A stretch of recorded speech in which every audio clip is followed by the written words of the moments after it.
Today's movie recap is Into the Wild, a 2007 adventure movie. Christopher McCandless begins his voyage to Healy, an isolated crossroads north of Denali National Park and Preserve in Alaska, on a sunny April 1992. With only his thumb for transportation, the man who delivered him to the location presented him with gumboots and assured him they would keep his feet dry in the winter weather before bidding him farewell. Eventually arriving at a picturesque winter wonderland to indicate his path, he positions his cap on a tree limb and ventures out with a .22 caliber rifle in pursuit of wild rabbits. After locating the ideal location for camping and establishing a base of operations, he discovers an abandoned bus that becomes his refuge and provisional settlement. Christopher records his wildlife journeys in a journal, reveling in his newfound freedom and admiring the splendor of Mother Nature. Christopher's reminiscences are about his successful Emory University graduation day and the emotions accompanying reflecting on his parents' lives. Christopher's sister Corrine drove him to the restaurant, where he proudly notified his parents that he had achieved enough grades to get into Harvard. The family was ecstatic and incredibly proud of Christopher's accomplishment. As compensation for his hard work and dedication, Mr. and Mrs. McCandless decided to enhance Christopher's current vehicle. Christopher's refusal of the offer reflected his non-materialistic outlook. Christopher sends Corrine a letter containing his $24,000 savings, hoping she will use the money to assist others. He destroys his credit cards and identification documents.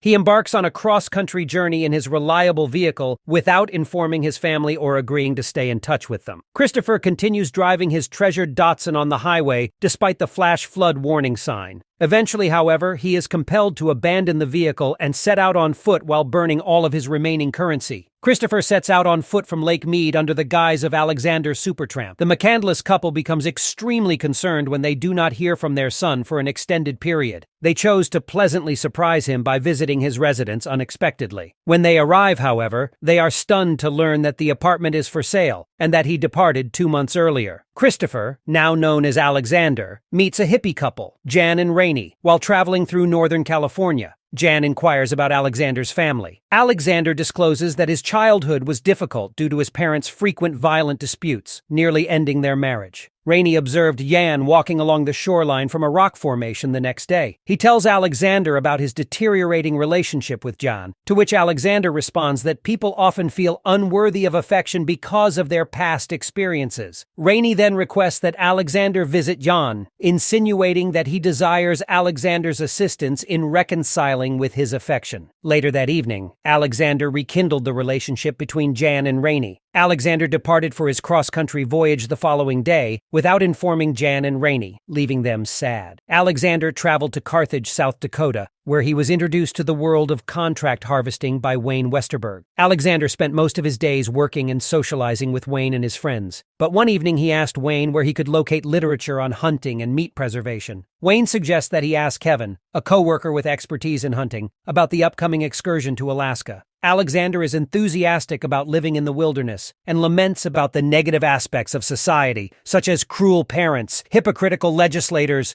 and jerks. In the meantime, the McCandless couple employs a private investigator and notifies law enforcement agencies across the country to assist in the search for Christopher. Kevin continues to teach Alexander how to hunt while he continues to work. Alexander travels to the Colorado River and requests a parking attendant for permission to kayak down the river. Alexander disregards the ranger's advice and resolves to kayak down the river without a license, despite being cautioned against doing so by the ranger. He effectively navigates the rapids despite his water phobia and encounters the Danish couple, Mads and Sonia. Impressed by his accomplishment, Mads offers him a hot dog and directs him to Mexico. Alexander is about to embark on his voyage to Mexico. As he enters Mexico, a dust storm causes him to lose his kayak. He must walk back into the United States and hitchhike home. When he cannot find transport, he begins journeying by freight train. Alexander feels disoriented in the city and requests a container at a shelter to store his equipment. Alexander is presently in Slab City in California's Imperial Valley, where he ran into Jan and Rainey performing in the evening. He meets Tracy Tatro and tells her about his intentions to migrate to Alaska before spring. The next day, Alexander and Rainey have a conversation in which Rainey describes how well things have been going with Jan. Tracy informs Alexander about her passion for literature, which sparks a conversation. Jan spoke to Alexander in the evening about her son Reno, who had not contacted her. Alexander told Jan that he would spend the night with her to help her cope with the loss of her son. One afternoon, during Alexander's workout, Rainey asked him about meeting his parent. Alexander responded decided that his only current intention was to travel to Alaska. Alexander prevents Tracy from engaging in physical intimacy due to her age, instead deciding that they should perform together that night. The following day, Alexander bids Rainey and Tracy, and Jan decides to give him a ride. Jan presents Alexander with the hand-knitted cap she had promised as a departure gift. Alexander realizes that being with his loved ones is the key to genuine happiness, and resolves to return to his family after receiving the gift. Despondent, he returns to the abandoned bus in Salton City, where he encounters Mr. France, an older man who invites him to his camp. Alexander and Mr. France pass a seashore on their way to a deserted campsite where Alexander has set up his tent. Mr. France is impressed by Alexander's intellect and questions him about his family, to which Alexander regretfully replies that he no longer has one. Mr. France invites Alexander to his home and recounts his time in the military and 1957 posting in Okinawa.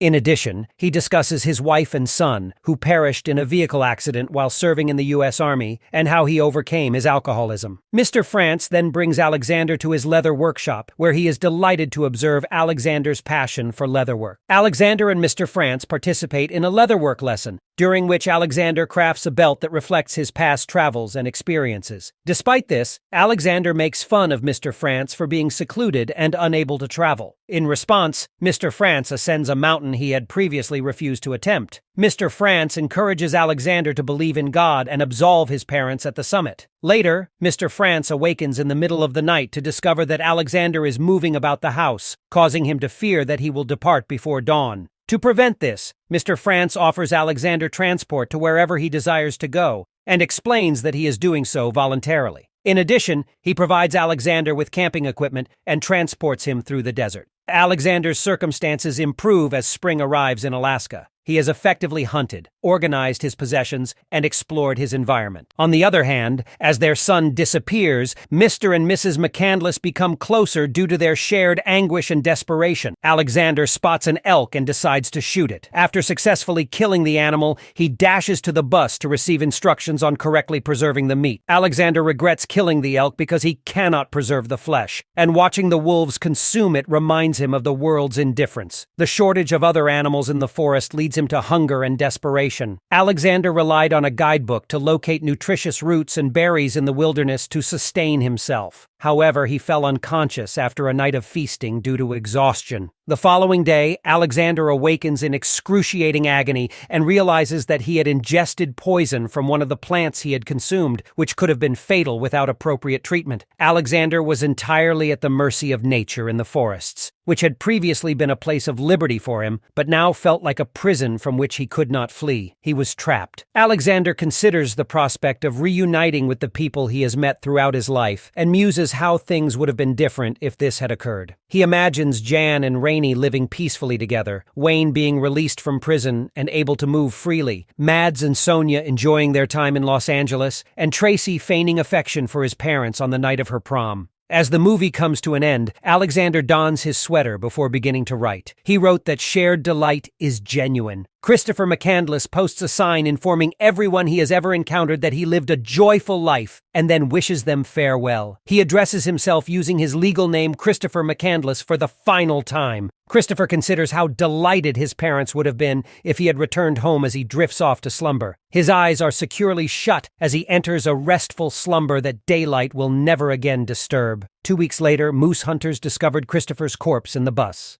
On September 19, 1992, Corinne McCandless conveyed her brother's ashes from Alaska to the eastern seaboard with a sorrowful heart. That's all for today's video. I hope you enjoyed it. Subscribe for more videos like this, and don't forget to hit the like button. Thanks for watching, and see you next time.